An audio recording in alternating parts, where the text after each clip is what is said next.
Muy buenas noches a todos, que el Señor les bendiga. Estoy muy contento de estar con ustedes esta noche. Bienvenidos, hermanos, ¿cómo están? Buenas noches, mis hermanos. Buenas noches, pastor. Estamos bien, gracias al Señor, por acá. Amén, gracias, hermana Delia, qué gusto escucharle. ¿Cómo están los demás? Bendiciones con todos, todo bien, gracias a Dios, paz. Bendiciones, mi hermana Saskia. Buenas noches a los demás. Buenas noches, hermanos. Todos estamos bien, gracias al Señor para compartir este tiempo. Amén, gracias, hermana Janet. Saludos a todos en casa. ¿Y los demás cómo están? ¿Quién más ahí? Muy bien. Bienvenido también, Vicente. Que el Señor le bendiga. Estamos contentos de que esté conectado con nosotros. Muy bien. Bueno, mis amados hermanos, vamos a comenzar esta noche con la capacitación que tenemos todos los miércoles. Extrañamos a algunos de ustedes la semana anterior y estamos contentos de que estén ahora. Y también hay algunos hermanos que se ausentaron y ellos han informado por qué. En este caso, quiero compartirles el motivo de oración que estamos teniendo de la semana anterior. Nuestro hermano Carlos Toscano, junto con su amada esposita, la hermana Elena, no van a poder estar en la capacitación porque están acompañando a su padre, al padre del hermano Carlos, a don Fausto Toscano, que está muy grave en el hospital y permanece así. Entonces, por esa causa, ellos no están asistiendo a las capacitaciones. Entonces, hermanos, vamos a pedirles que oren también por eso. Les quiero invitar a que, por favor, oremos al Señor juntos esta noche. Les quiero invitar a que cerremos nuestros ojos y oremos al Señor para pedir la bendición por esta capacitación, por este tiempo que tenemos todos los miércoles. Padre bendito, te alabamos y te damos gracias por tu gran amor, por tu gran misericordia. Gracias, Señor, porque tú nos das la bendición de aprender tu palabra. Y que tu palabra sea limpiándonos, transformándonos, santificándonos, Señor. Gracias por cada uno de nuestros hermanos, Señor. Gracias porque son almas preciosas que tú has amado y has escogido de antes la fundación del mundo para salvación. Gracias, Señor, porque esta noche estamos a través de este medio listos para escuchar tu palabra, Señor. Abre nuestro entendimiento, capacítanos para servirte mejor y que también tú me des la sabiduría a mí para poder compartir y enseñar con mis hermanos, Señor. Queremos poner en tus manos especialmente el hermano Carlos y la hermana Elena, por la salud de su padre, para que tú seas obrando y sanándole, Señor, restaurando, levantándole. Lo mismo que la señora Marujita, Señor, también dándole la salud.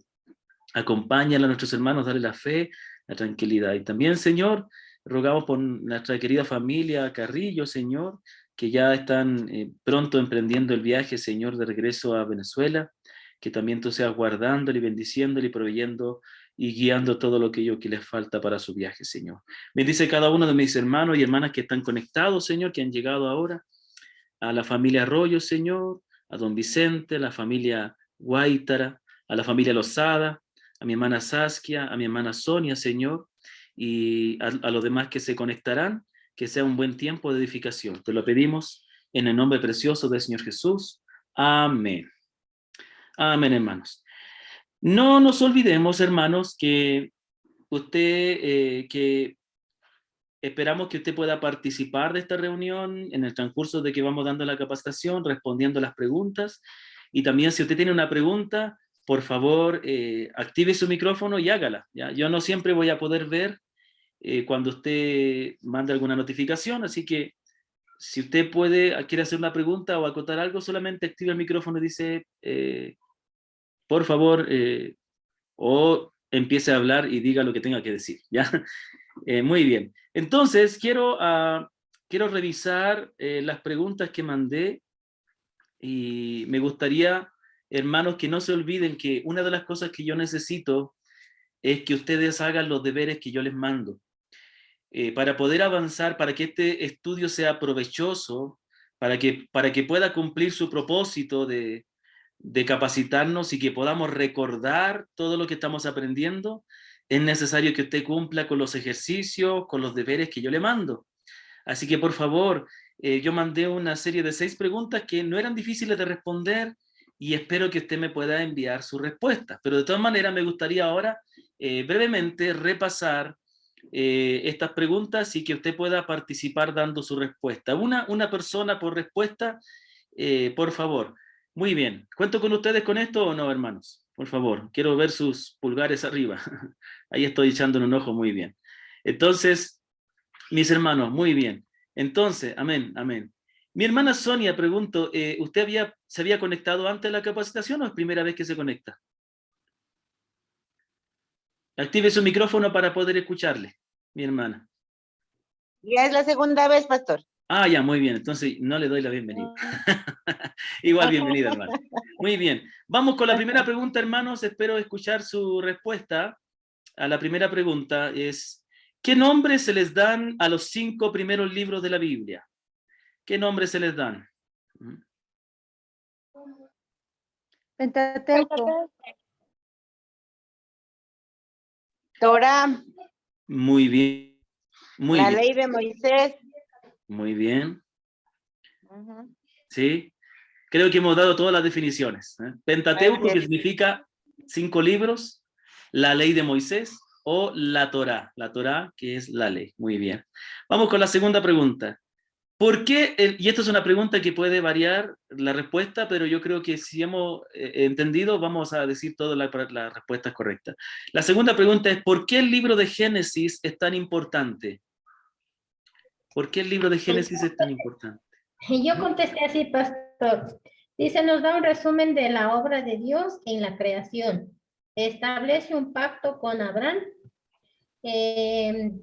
Declara las primeras leyes de Dios para el hombre. Ahí no sé si la creación, caída y redención. Excelente, excelente, mi hermana. Muy Eso bien, es. muy bien. Muy bien, muchas gracias por esa respuesta. ¿Quién más tiene una respuesta? Aunque dije una sola persona por respuesta, pero creo que la hermana ya abarcó todo. Excelente, ¿sí? Nos habla del comienzo de la creación de Dios, el comienzo del pecado, el comienzo de la redención, el pacto de Dios, ¿sí? Excelente. Vamos con la tercera pregunta. Esa fue la segunda. La tercera pregunta, y esta es muy importante. ¿Qué evento del libro de Éxodo es comparable con la crucifixión en importancia en el Antiguo Testamento? Sabemos que por sobre todo la crucifixión es el evento más importante, pero hay un evento que hablamos la semana anterior que era importante en el Antiguo Testamento, que en importancia era comparable a la crucifixión. ¿Quién se recuerda? Dice, ¿Sí? ¿No le escuchan? Le escuchamos. ¿Alguien sabe la respuesta? ¿Cuál es el evento del libro? Acuérdense que el Éxodo habla de muchas cosas, pero hay algo tan importante ahí que es comparable con el sacrificio de Cristo.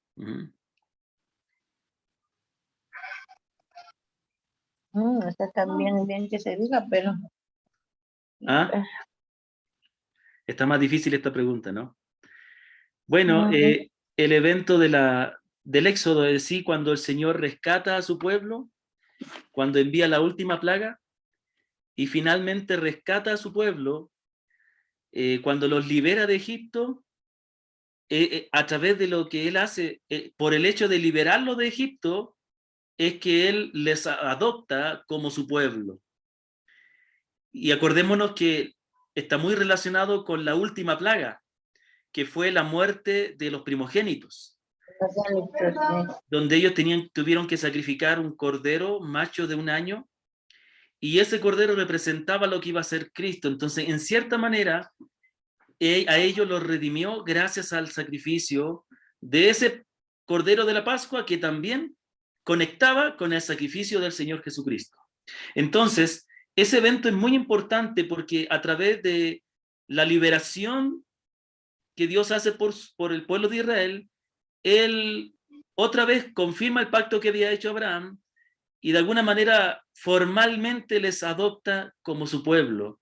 De la misma manera que nosotros somos adoptados hijos de Dios y pueblo de Dios, iglesia de Dios, por la crucifixión del Señor Jesucristo, por la obra de salvación y su resurrección también. Muy bien. En cuarto lugar, la cuarta pregunta, ¿cuál es el tema del libro de Levítico? ¿Cuál es el tema del libro de Levítico? Acuérdese de Levítico, el significado de la palabra Levítico. Los que no estuvieron en la clase anterior pueden ver el video, ¿ya? Acuérdense que cuando usted no pueda asistir, ojalá que pueda estar, puede ver el video. Pero, ¿qué es lo que hablaba el libro de Levítico? ¿Alguien se recuerda? Pueden repetirse. Explicaba más o menos de cómo debería haber sido el tema de la adoración. Así es. Ajá, en los diferentes tabernáculos que tenían en ese entonces cómo ellos debían, en función a la creencia, hacer una adoración correcta frente a lo que ellos, o sea, sus creencias. Excelente, sí, muy bien, Sí, muchas sí. gracias, mi hermana Saskia. El tema del libro de Levítico es, como La el nombre lo adoración. dice, lo concerniente a los levitas, y los levitas eran los encargados de la adoración.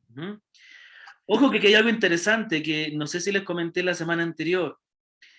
El Señor establece a los levitas como los encargados de la adoración, como los de todas las tribus de Israel. Ellos tenían que ser los que estaban encargados del sacerdocio, ¿no es cierto? Sin embargo, ahí mismo en el Antiguo Testamento, Dios mismo les dice a su pueblo que el deseo de él era que todo Israel fueran sacerdotes.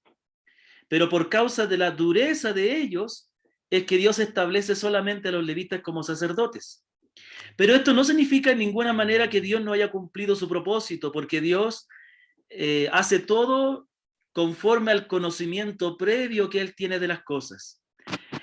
Ese propósito se cumple ahora en la iglesia, porque la palabra de Dios dice en la primera carta de Pedro, si no me equivoco, no sé si la primera o la segunda, él dice que los creyentes somos sacerdotes, reyes y sacerdocio, real sacerdocio, nación santa. Y la palabra claramente en el Nuevo Testamento nos enseña que todos los creyentes somos sacerdotes. Ya, por eso que a los pastores no se nos llama sacerdotes, ¿ah? Como la Iglesia Católica, porque los pastores no tenemos la función de ser los únicos que entramos a la presencia de Dios, tenemos una responsabilidad, tenemos la labor de enseñar, pero cada creyente puede entrar a la presencia del Señor por medio de Cristo y se convierte así en un sacerdote que adora a Dios. Muy bien. Muy bien, vamos a la quinta. La quinta pregunta, ¿qué narra el libro de Números? Ahí esperamos. ¿De qué habla el libro de Números?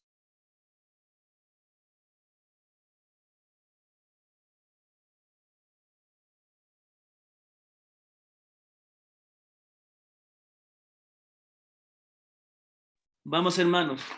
¿De qué se trata el libro de Números? Es importante que repasemos para que podamos recordar lo que hemos aprendido.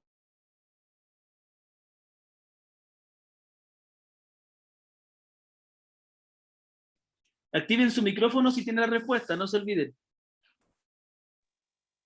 Ya, yo puse, Dios enseña a su pueblo cómo funcionar como un campamento, estableciendo un orden en sus economías religiosa, civil y militar en preparación para la peregrinación. Muy bien, muy bien.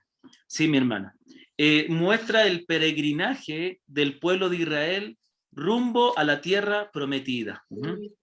Rumbo a la tierra prometida. Es el momento, el libro de Números narra cuáles fueron los sucesos, los acontecimientos que vivió el pueblo de Israel mientras andaba vagando los 40 años por el desierto hasta llegar a la tierra prometida. Muy bien. Y tenemos la última pregunta que es más fácil, pero para mí es fácil, quizás para usted tiene que recordar, pero no es complicada. La última pregunta es, ¿qué significa el nombre Deuteronomio? El libro de Deuteronomio, el nombre, no de qué trata el libro, aunque está relacionado, pero ¿qué significa el nombre Deuteronomio? Y es muy importante entender este nombre. A ver. Significa una lección de la ley. Muy bien. A ver, mi hermana Saskia, repítame por favor, y después mi hermana Delia. Deuteronomio, que quiere decir la segunda emisión de la ley. Muy bien. Mi hermana Delia, algo también iba a Yo puse la segunda entrega de la ley. Muy bien, es lo mismo, exacto. La segunda, o literalmente significa segunda ley. No es que hayan dos leyes, ¿no? No, en ninguna manera hay dos leyes, sino que es una repetición de la ley que Dios ya había dado en Éxodo 20, cuando ellos salieron recién de la tierra de Egipto. Y una pregunta más nomás que no estaba ahí, pero ¿por qué creen que el Señor repitió la ley en Deuteronomio? ¿Por qué fue que Dios volvió a dar la ley? ¿Por qué Dios la repitió? Esto es muy importante entenderlo. Acordémonos que entender lo que enseña cada libro de la Biblia nos va a ayudar cuando nosotros vayamos a leer y estudiar. ¿Alguien sabe por qué Dios repite su ley en Deuteronomio? Vamos. Muy bien, bueno. Resulta que los que recibieron la ley eran los que salieron de Egipto. Llegaron al monte Sinaí y recibieron la ley. Moisés la leyó a todo el pueblo, etc. Pero ellos, cuando llegaron a los límites de la tierra prometida, tuvieron miedo de los gigantes, de las naciones, y desconfiaron de Dios. Entonces Dios les dijo que ninguno de ellos iba a entrar a la tierra prometida, y les hizo vagar por 40 años. El libro de Deuteronomio ya narra el final del peregrinaje, el final de esos 40 años. Pero ya no estaban los que salieron de Egipto. ¿Quiénes estaban? Los hijos. Entonces, a los hijos de los que salieron de Egipto se les da otra vez la ley. No porque la ley no estuviera, estaba registrada, pero de una manera, por así decirlo, formal, Dios vuelve a entregar la ley, les vuelve a repetir, para que ellos sepan qué es lo que Dios demanda de ellos por ser el pueblo redimido del Señor. Y también para que ellos, cuando entren a la tierra prometida, ellos sepan cómo ellos debían saber cómo debían comportarse en esa tierra y tratar con las naciones que el Señor les había dado. Muy bien, hermanos. Entonces vamos a prepararnos para el tiempo, para la capacitación de ahora, y vamos a compartir pantalla. Quiero animarle a que usted pueda tener a la mano el apunte que les envié, el folleto que les envié, donde está el curso de la verdad del panorama de la Sagrada Escritura. Entonces, quiero animarle a que usted pueda tenerlo a la mano. Permítanme un momentito. Muy bien. Entonces, vamos a ir ahí. Muy bien.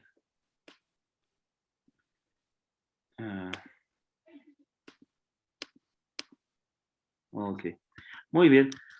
Vamos a compartir la pantalla. Muy bien. ¿Estamos ahí entonces? Muy bien. Espérenme un momentito nomás.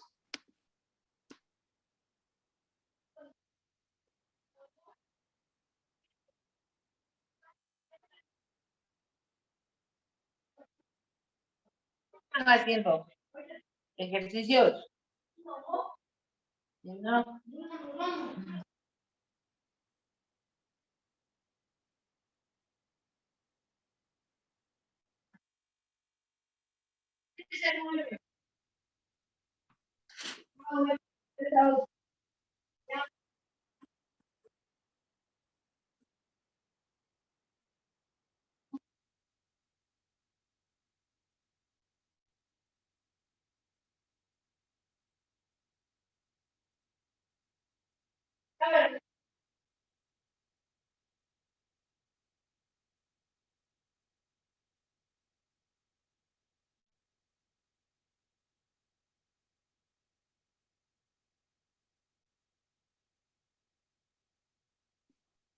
Mil disculpas por esa interrupción.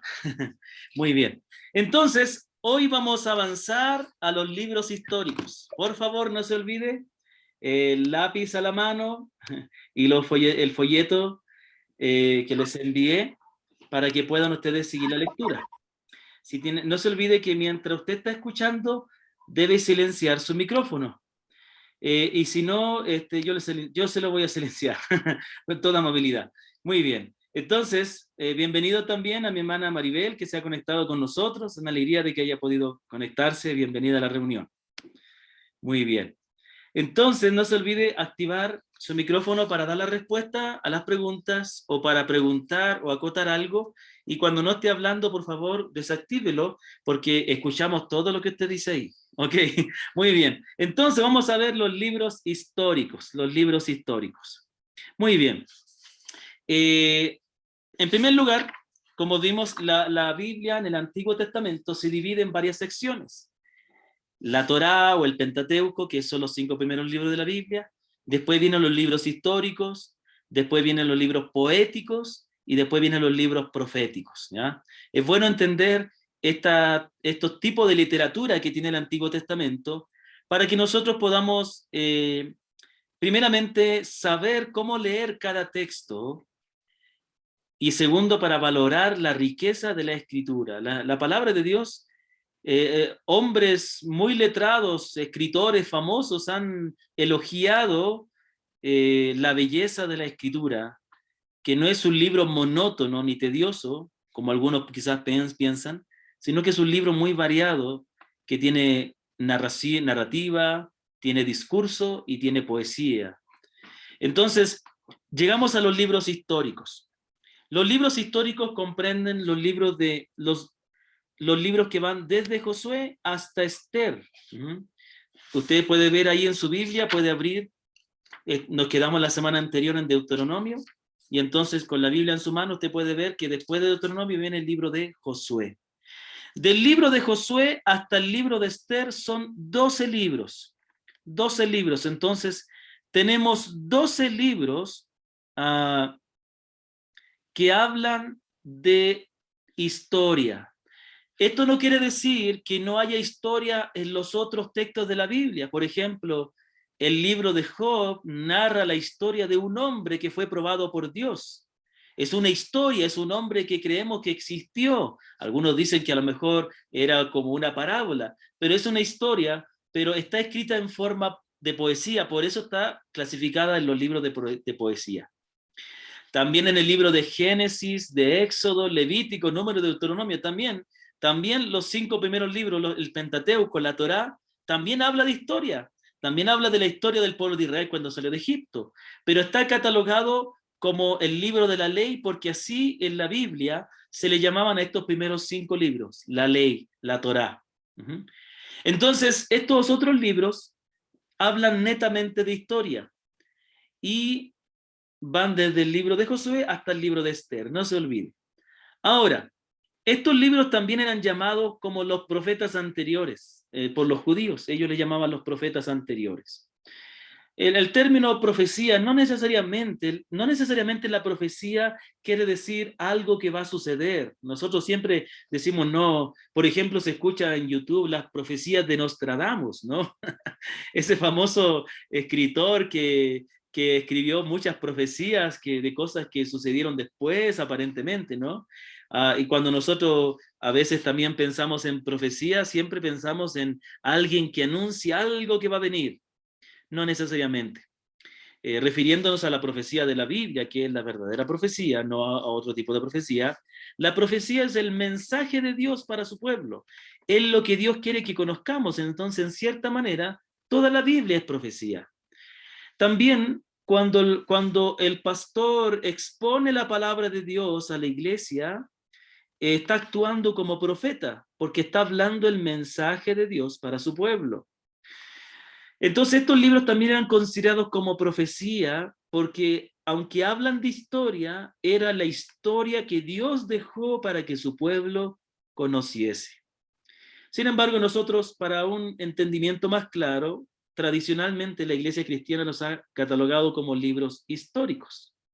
Ahora, ¿de qué me sirve a mí saber que estos libros son históricos, saber que otros libros son poéticos, saber que otros libros son profecía? Para poder entenderlos mejor. Mire, cuando hablamos de la Torá, del Antiguo de los 5 primeros libros de la Biblia, y entendemos que esos son los mandamientos, aunque también habla de historia, cuando hablamos acerca de una palabra que Dios dio, como los 10 mandamientos, por ejemplo, nosotros sabemos que eso es ley, eso no es una historia, aunque está en un marco histórico. Esa es una ley, por lo tanto, entendemos que Dios está hablando con autoridad, diciendo algo que se debe obedecer. Cuando hablamos de profecía, tenemos que entender que los profetas hablaron un mensaje de Dios para alguna circunstancia específica que estaba viviendo la nación. Y entendiendo eso podemos ver si es que se aplica a nosotros o no. ¿Me comprende? Por ejemplo, el libro de Malaquías es una profecía del remanente. ¿Se acuerdan del el panorama de la redención? En el retorno, cuando ellos vuelven de la cautividad, en vez de preocuparse por ordenar la nación, ordenar la adoración, se dedicaron a sus trabajos y comenzaron a adorar a Dios de forma incorrecta. Entonces, ahí les dice una palabra de reprensión para ellos porque estaban adorando de forma incorrecta. Les reprende porque no estaban haciendo bien los sacrificios, porque no estaban dando la contribución económica para el sostenimiento de los sacerdotes. Cuando entendemos que es una profecía y que se aplicó a una circunstancia específica, después podemos sacar enseñanzas para nosotros. Pero hay cosas que no se aplican para nosotros y hay cosas que sí. Cuando leemos, cuando entendemos que algunos libros son poéticos, entendemos que, y eso vamos a aprender, que tienen una estructura, una composición específica, y entendiendo eso podemos interpretar correctamente. Por ejemplo, en los libros poéticos usa mucho la comparación para poder resaltar la verdad. Cuando nosotros entendemos esas figuras literarias que usa, podemos interpretarla bien. Ahora, ¿de qué nos sirve entender que algunos libros son históricos? Que ahí la palabra de Dios nos va a mostrar la historia como sucedió. No necesariamente todo lo que los hombres de Dios, el pueblo de Dios hizo, no necesariamente es algo que debemos imitar, porque a veces nos muestra incluso lo malo que hicieron los siervos de Dios. Por ejemplo, en los libros históricos vamos a encontrar el pecado de David con Betsabé, cuando David miró y codició a esa mujer que era casada.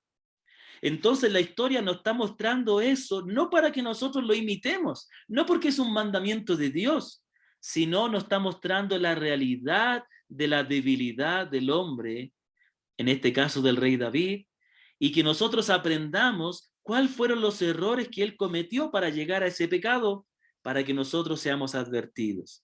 Entonces los libros históricos se caracterizan por mostrar la historia tal como sucedió, lo bueno y lo malo, ¿ok? De esa manera nosotros podemos aprender y podemos estar apercibidos, aprender de cómo nos va enseñando la palabra, ¿ya? Si usted está ahí conmigo, por favor, para saber que usted, yo no les puedo ver, porque yo sé que a algunos de ustedes no les gusta mucho, especialmente entendiendo que este video es grabado, estoy solamente poniendo en la pantalla mi cámara, solamente se va a ver en la grabación, porque a algunos de ustedes yo entiendo que no les gusta salir cuando esto está grabado, entonces respetando eso, esa privacidad, solamente estoy yo ahí y me veo yo. Entonces yo les veo a ustedes solamente, les veo sus nombres, y si usted hace pulgar arriba, yo puedo ver ahí también el pulgar, ¿ok? No le estoy viendo en la cámara. ¿Ah? Entonces, muy bien. Si usted activa ahí, yo puedo ver más o menos lo que está sucediendo. Si usted pone pulgar arriba con la aplicación. Muy bien.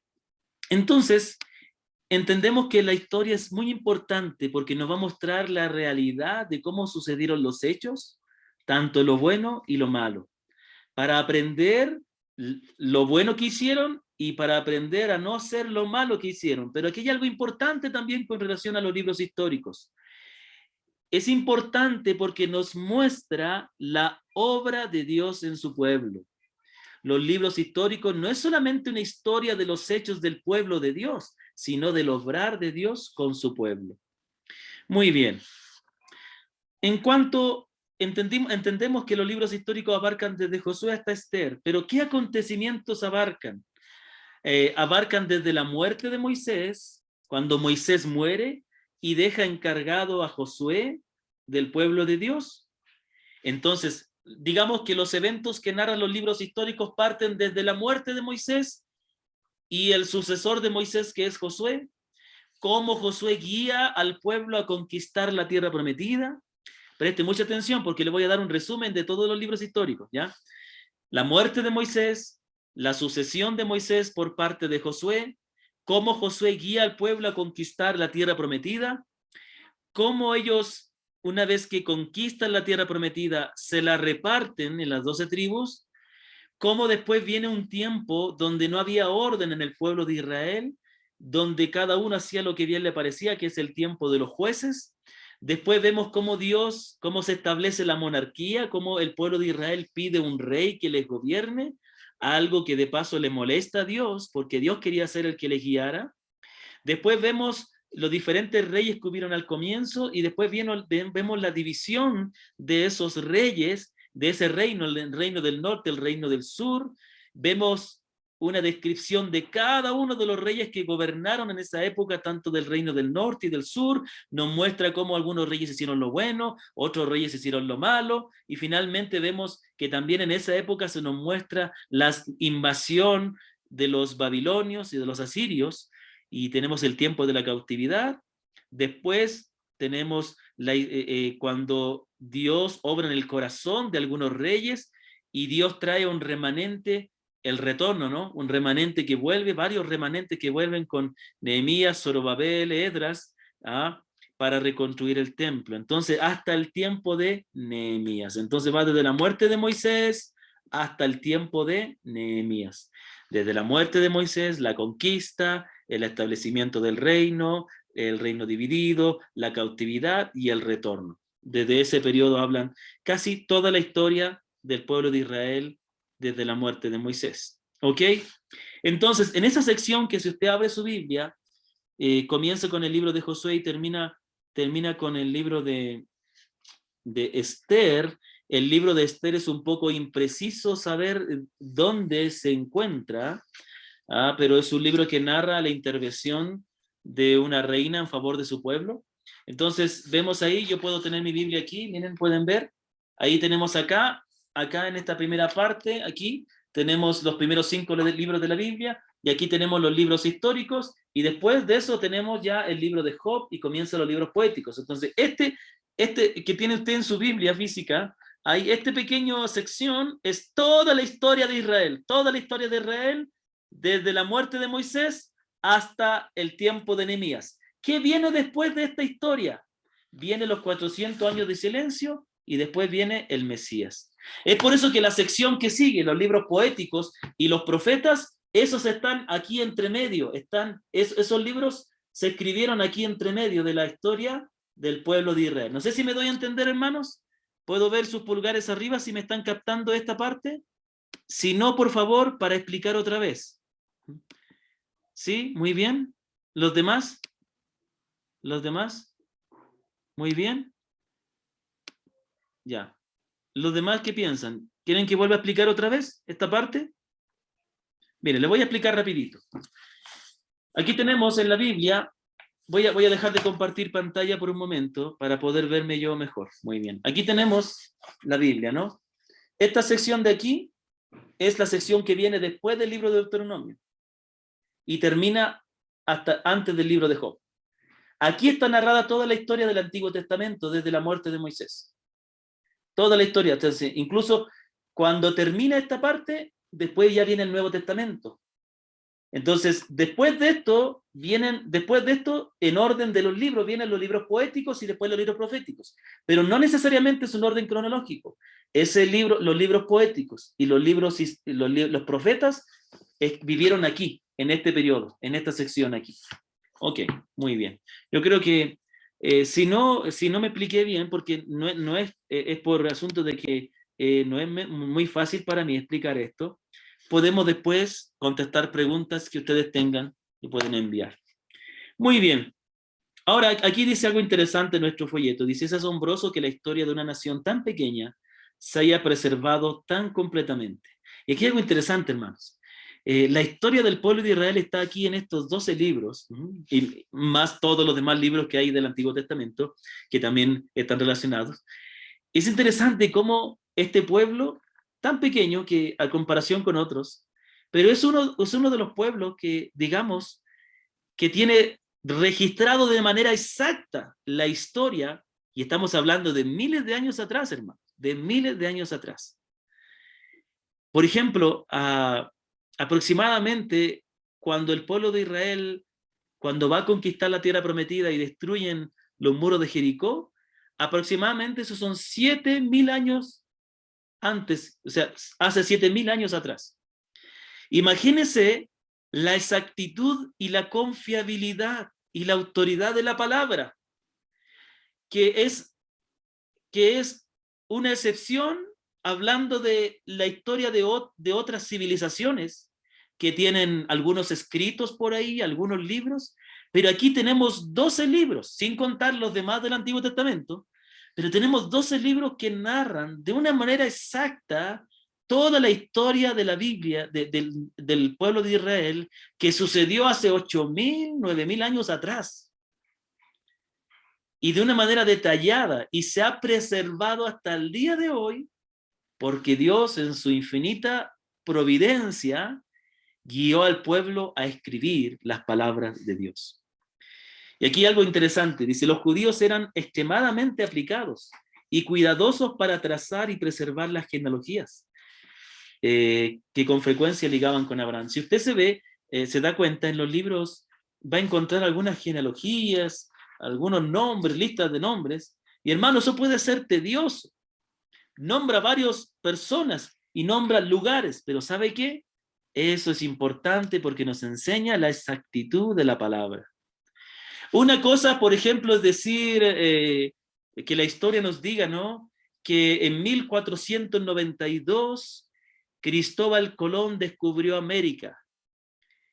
Y otra cosa es encontrar un documento que nos muestre la lista de todas las personas que acompañaron en esos tres barcos que vinieron, esas tres calaveras, la Pinta, la Niña y la Santa María, ¿no es cierto? Y que nos muestra detalladamente cada uno de los nombres de las personas que vinieron, de los enseres que traían en los barcos, de una manera detallada. Eso nos muestra que este hecho es verídico, ¿cierto? Entonces, la palabra de Dios nos muestra detalles de lugares, de reyes, de genealogías, que a veces pueden ser un poco tediosas, pero son importantes que hayan quedado registradas, porque nos enseñan la exactitud de la palabra. ¿Ah? Muchos de estos documentos genealógicos sobrevivieron al cautiverio, e incluso la primera conquista romana, pero la dispersión final de los judíos bajo el emperador Adriano, en 135 después de Cristo, la mayoría de las genealogías se destruyeron. Y algunos usos especiales de las genealogías judías ayudaron a preservarlas en tiempo del Antiguo Testamento. No se permitía que nadie fuera sacerdote a menos que pudiera presentar un historial genealógico perfecto y auténtico de su linaje sacerdotal. Era necesario que los que fueran sacerdotes presentaran de una manera clara cuáles eran sus descendientes, para que ellos comprobaran que descendían de Leví, ¿no? Entonces, eso muestra la exactitud de los judíos del pueblo de Israel. En consecuencia, los sacerdotes aplicaban doble diligencia para preservar los documentos que les certificaba que llenaban los requisitos exigidos para su digno oficio. Con estos registros preservaron el libro de la ley, el Pentateuco, que contenía la primera parte de la historia judía. La segunda parte es la que vamos a ver ahora. Además, las familias se dividieron en la tierra de Canaán y su herencia en cada generación dependía de poder trazar su linaje. Cómo ellos se distribuyeron la tierra dependía del linaje que tenía, y eso está en los escritos de la palabra. Muy bien, también aquí hay algo interesante. Como Dios había prometido que el Mesías vendría del linaje de David, fue necesario para los judíos dejar de una manera minuciosa escrita los eventos, las personas que nacieron, las genealogías, ¿no? Para poder comprobar cuando viniera el Mesías. Por eso, hermanos, por eso que el libro de Mateo comienza con la genealogía del Señor, porque quería mostrar a los judíos la manera exacta en que se puede comprobar que Jesucristo descendía de David. Muy bien. El tabernáculo y más tarde el templo se convirtieron en la casa del tesoro de las genealogías de la nación.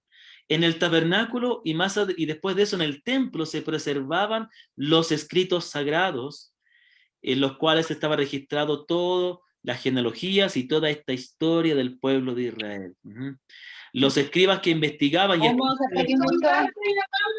¿Perdón? No tengo mascarilla. ¿Silenciar ahí a alguien? Ok. Muy bien. Entonces, Los escribas que investigaban y escribían las genealogías usaban ese lugar para guardar sus registros. Conforme se compilaban otras narraciones del pasado, los escritores naturalmente las colocaban junto al depósito literario de su pueblo. ¿Qué le parece esta exactitud de la escritura, hermanos? ¿Qué les parece? La palabra de Dios es muy exacta, ¿no? ¿Estamos conmigo, hermanos? ¿Todavía están aquí? ¿Sí? Pulgar arriba. Quiero saber si están ahí. Sí, pues, muy bien, ya. Ok, mis hermanos, muy bien. Muy bien, vamos entonces a avanzar ahora con el libro de Josué. Permítame poner a un lado esto. Muy bien. Entonces, tenemos claro que en estos libros se registra lo que llamamos la segunda parte de la historia de Israel. La primera parte está en la Torá. En los libros históricos se encuentra entonces el detalle de los eventos históricos. ¿De dónde, hermanos? De la muerte de Moisés hasta Nehemías, que ya hablamos del retorno. ¿Ok? Muy bien. Vamos a avanzar entonces. Ok, muchas gracias por saludar a los que han escrito por el chat. Si quieren escribir, hacer una pregunta por el chat, también está ahí disponible. Muy bien, vamos al libro de Josué. Si usted puede ahí abrir su Biblia en el libro de Josué, para ir viendo algunas cosas, para que también vaya siguiendo la enseñanza. Muy bien, Josué lleva el nombre de este personaje. ¿Quién fue? ¿Quién fue José? José fue el sucesor de Moisés. Interesante que Dios siempre levanta a alguien para que guíe a su pueblo. Es Dios quien guía a su pueblo, pero Él ha querido guiar a su pueblo a través de hombres que Él levanta. Hace un tiempo atrás estaba leyendo el famoso libro de Juan Calvino, La institución de la religión cristiana, y él explica que Dios ha querido guiar a su pueblo y enseñar la palabra de Dios a su pueblo a través de hombres para poder enseñar a su pueblo la humildad. Hay que ser humilde para que otro hombre, como nosotros, nos guíe. Y eso es lo que pasó cuando Dios levantó a Moisés y también levantó a Josué. Muy bien. Entonces, esta es la continuación de lo que queda en el libro de Deuteronomio. El autor no es muy claro quién fue el autor del libro de Josué.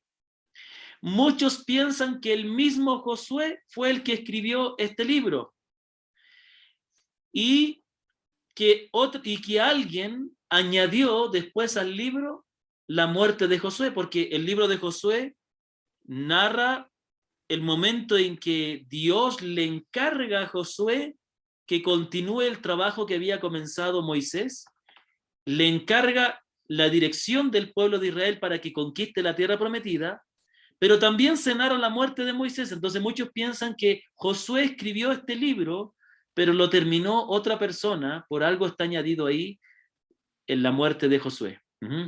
Otros también atribuyen a estos personajes como Fines, Eleazar, Samuel o al profeta Jeremías.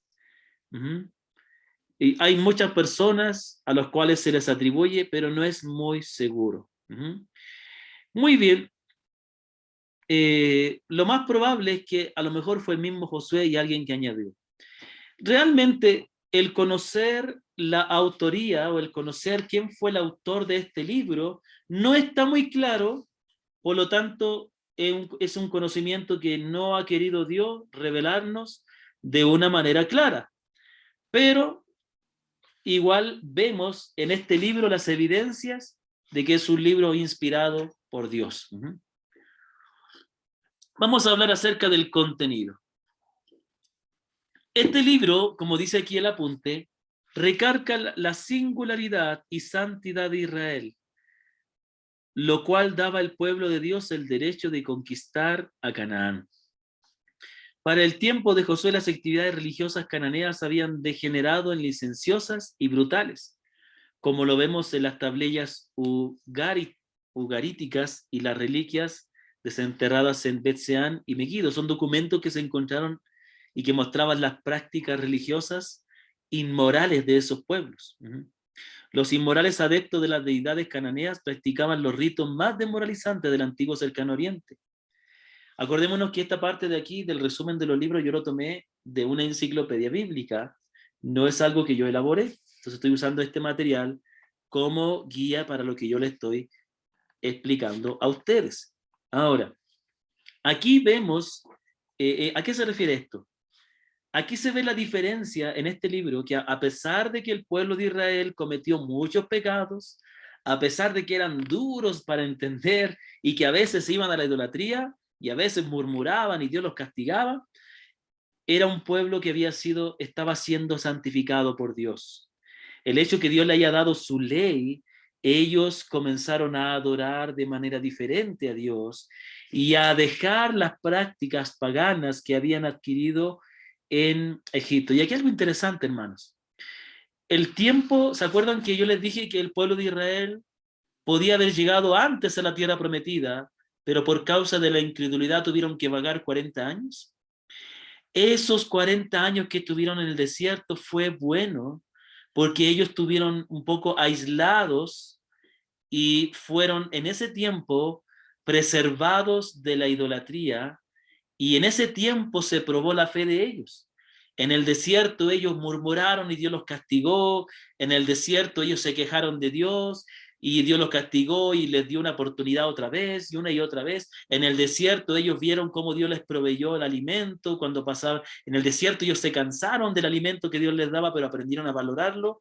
De modo que el desierto fue una escuela donde Dios les enseñó a dejar las costumbres y la ideología que habían adquirido en Egipto, de modo que ahora, en el libro de Josué, se va a ver la diferencia del pueblo de Israel con los pueblos paganos. Ahí vemos que ellos entran a conquistar la tierra prometida, y aquí vemos algo muy difícil, que para muchas personas es difícil entender. Ellos, por mandamiento de Dios, por mandato de Dios, tuvieron que destruir ciudades completas. Tuvieron que matar a todos, incluidos los niños, incluidos los ancianos, las mujeres. Tuvieron que destruir todo. Y por causa de que en algunos lugares ellos no destruyeron completamente las ciudades, es que esas ciudades después fueron de mala influencia para el pueblo de Israel, influenciando la idolatría una vez más. De modo que, hermanos, aquí vemos que las naciones que ellos conquistaron, las ciudades que conquistaron, eran ciudades muy paganas. En el libro de Josué podemos ver que eran ciudades que practicaban la inmoralidad sexual, incluso muchos de ellos pasaban a sus hijos por el fuego para honrar a sus dioses. Tenían prácticas horribles.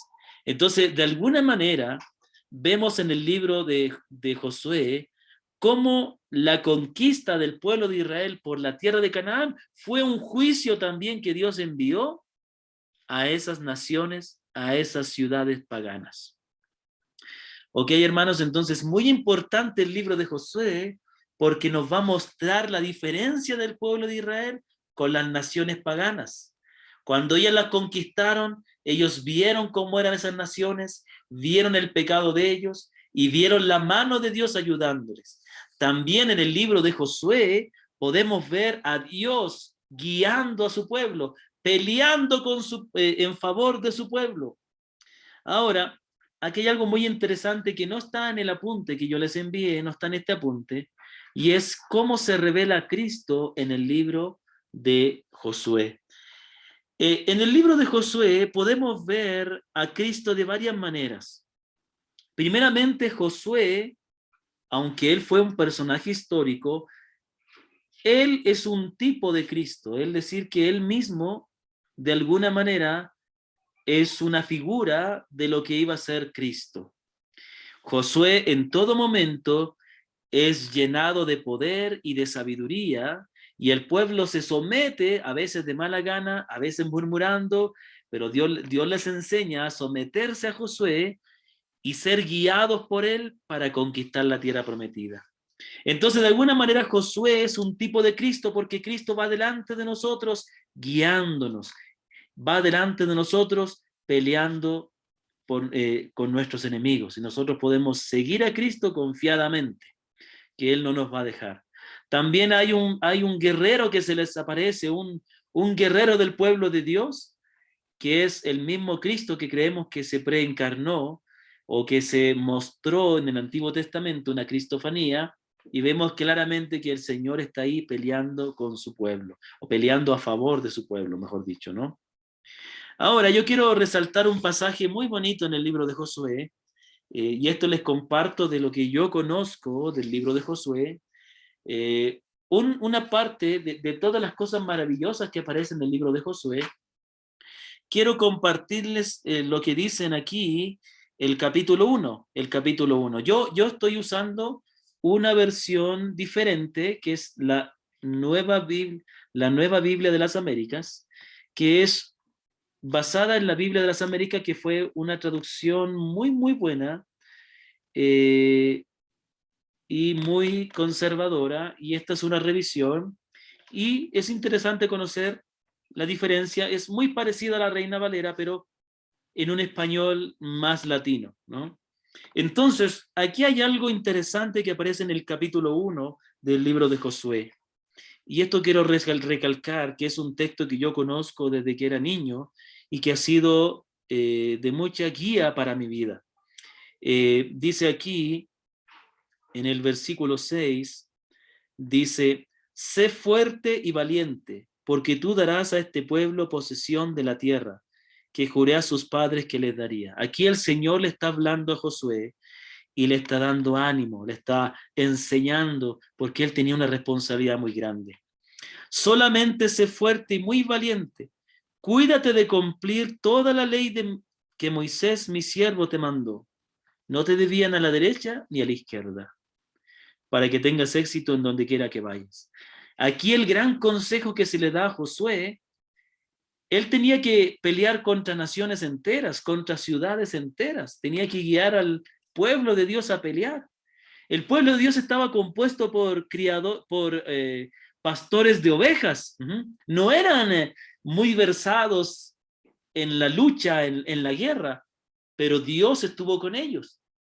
Y entonces el consejo que Dios le da a Josué no es lo que esperamos, no es lo que los grandes estrategas esperarían escuchar.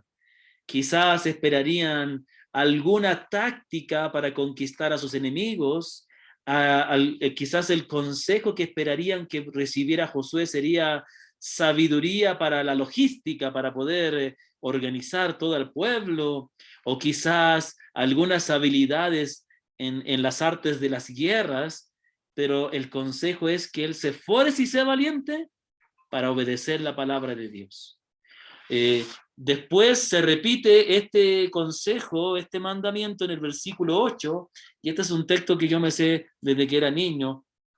Aquí lo voy a leer en esta versión. Dice: este libro de la ley no se apartará de tu boca, sino que meditarás en él de día y de noche, para que cuides de hacer todo lo que en él está escrito, porque entonces harás prosperar tu camino y tendrás éxito.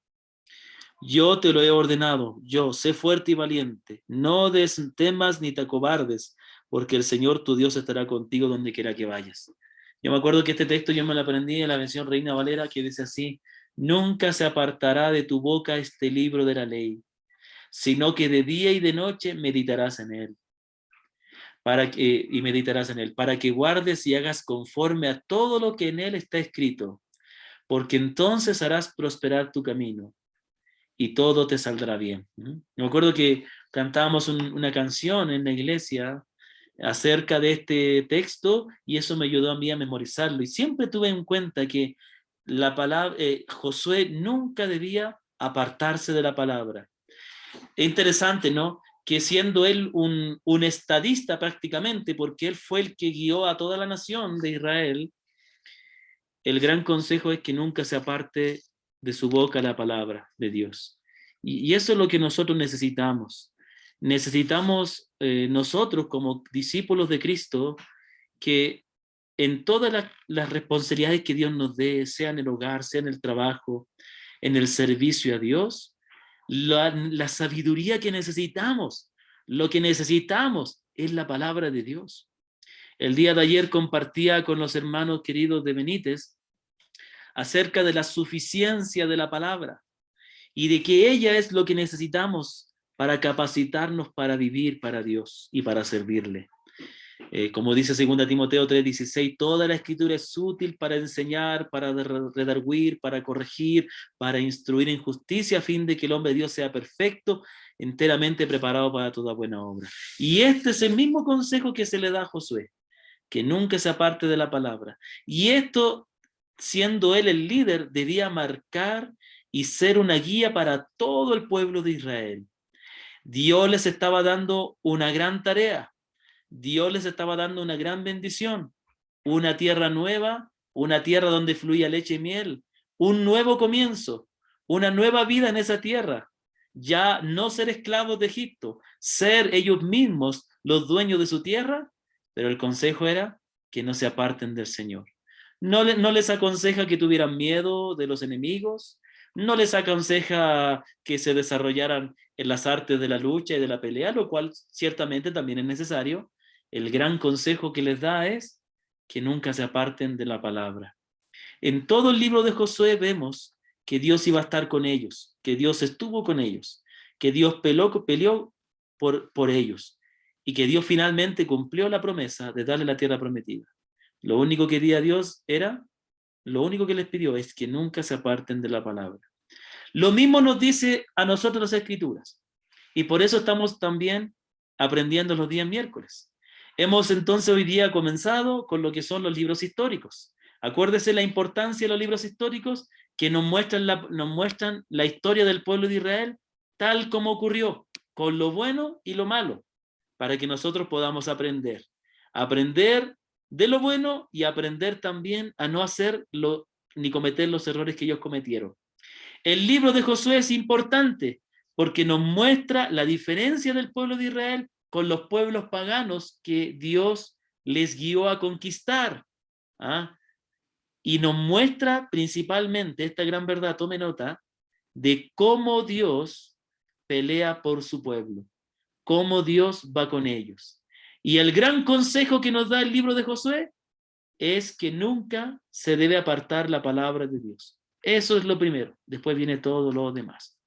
Mis hermanos queridos, hemos completado esta hora de estudio que tenemos cada miércoles. Creo que con eso es suficiente para que tengamos para meditar. Por favor, yo doy gracias a Dios, a los hermanos que ya me han estado enviando, una hermana específica que ya me envió por WhatsApp la tarea. Por favor, todos los demás, envíenme la tarea. Por favor, cada uno de ustedes envíenme la tarea que envié la semana anterior, las respuestas a las preguntas. Y voy a enviar otras preguntas, pero también les quiero dar de tarea lo siguiente. Lo mismo que les dije a los hermanos cuando comenzamos esta capacitación de manera presencial el mes pasado. Que cada uno de ustedes tome un cuadernito y en ese cuadernito anote lo que usted va leyendo de la Biblia y lo que va aprendiendo. Y mándeme la foto de lo que usted ha anotado en la semana. ¿Ok? Mándeme la foto y mande las respuestas a las preguntas. No es algo muy difícil. Las preguntas son para que usted pueda repasar lo que ha aprendido. Así que esa es la tarea que les estoy enviando. La tarea es tener un cuaderno donde usted anote lo que usted va leyendo de la palabra. Cada día usted tiene que leer la palabra. Si hoy día leyó Proverbios 1, ponga en el cuadernito la fecha de hoy, Proverbio 1, y anote algo que usted aprendió, anote. Y usted me manda una foto, antes del miércoles, mándeme una foto de su cuaderno, de lo que usted está estudiando, aprendiendo de la palabra. También voy a enviar preguntas, pero esas las voy a enviar al grupo, ¿ya?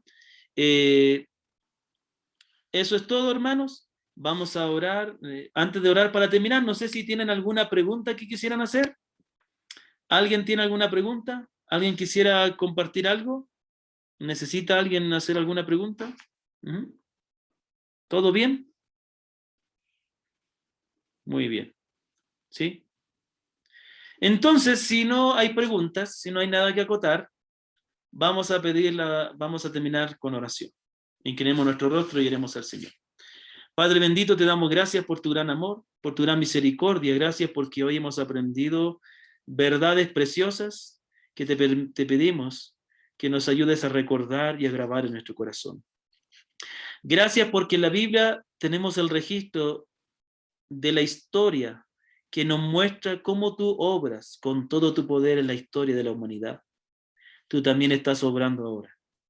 Gracias porque aprendemos en el libro de Josué cómo tú, Señor, escogiste un pueblo para que sea diferente a las naciones paganas y que nosotros también mostremos al mundo que nosotros somos diferentes, que tenemos a Cristo, que tenemos la sabiduría de Dios, que tenemos el cuidado de Dios. Ayúdanos. Ayúdanos y perdónanos todo lo que te hemos ofendido. Ayúdanos a amarnos, a respetarnos y a servir a cada uno de nuestros hermanos. Gracias por tu palabra, en el nombre del Señor Jesús.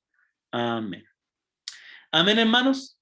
Que el Señor les bendiga y podemos despedirnos. Damos gracias a todos los que han podido estar aquí y esperamos que el Señor haya bendecido su vida con la palabra. Amén. Nos despedimos entonces, hermanos. Buenas noches, hermanos. Pastor, que descansen. Bendiciones, hermanos. Amén. Gracias. Igualmente, bendiciones para cada uno de ustedes. Amén. Bendiciones a todos. Nos vemos.